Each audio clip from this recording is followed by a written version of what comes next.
अस्सलाम वालेकुम, I am doctor Salman from WebDoc. आज के इस सेशन में मैं आपको नेक स्टिफनेस या नेक पेन के बारे में कुछ बातें बताऊंगा कि जिनसे आप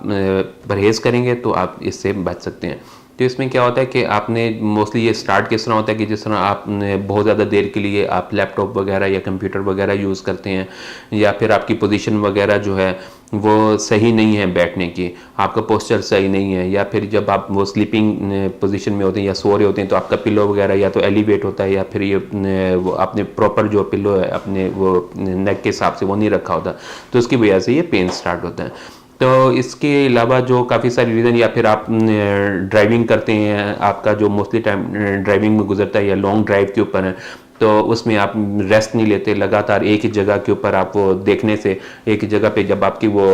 कंसंट्रेशन होती है तो उसकी वजह से क्या होता है कि आपकी नेक भी सेम पोजीशन में रहती है, जो मसल जो हैं वो कंट्रैक्ट हो जाते हैं, स्टिफ हो जाते हैं, जिसकी वजह से आपको पेन स्टार्ट हो जाता है।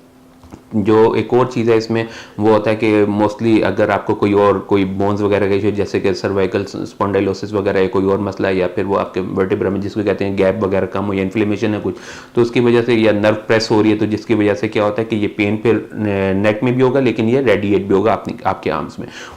फिर उसके लिए आपने क्या करना होता है कि न्यूरोलॉजिस्ट को चेक कराना होता है ताकि आपका पता लगे कोई नर्व वगैरह तो नहीं प्रेस हो रही, तो फिर उसके हिसाब से फिर वो आपको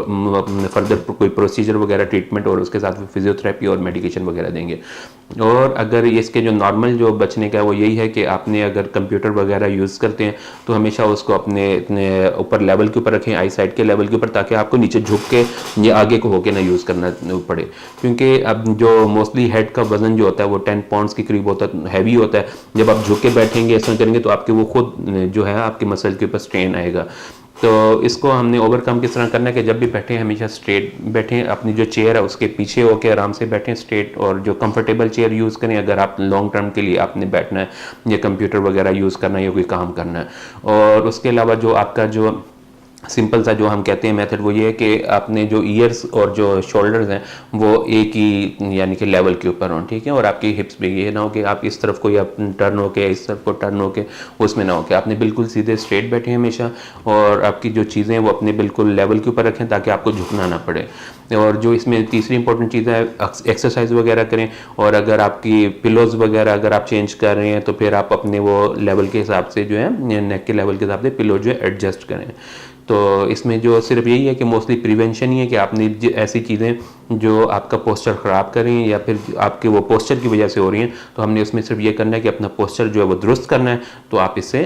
छुटकारा हासिल कर सकते हैं। और अगर आपको खुदा न खास्ता पेन स्टार्ट हो गया या किसी वजह से, तो फिर ये है कि आप अपने किसी करीबी डॉक्टर के पास जा सकते हैं, वो आपको मसल रिलैक्सेंट और उसके साथ कोई पेन किलर वगैरह या कुछ भी देंगे, तो उसे आप काफ़ी बेहतर महसूस करेंगे वो आपकी कंडीशन को देख के। वरना ये है कि आप इसको हल्का सा वो मसाज करेंगे तो, या फिर ये है कि थोड़ा अरसा ये थोड़ा टाइम लेगा, आप अपनी पोजीशन वगैरह या पिलो वगैरह की पोजीशन ठीक करेंगे तो ये खुद ब खुद थोड़े टाइम के बाद ठीक हो जाएगा। मेरी वीडियो को लाइक करना, शेयर करना, सब्सक्राइब करना बिल्कुल ना भूलिएगा। अस्सलाम वालेकुम।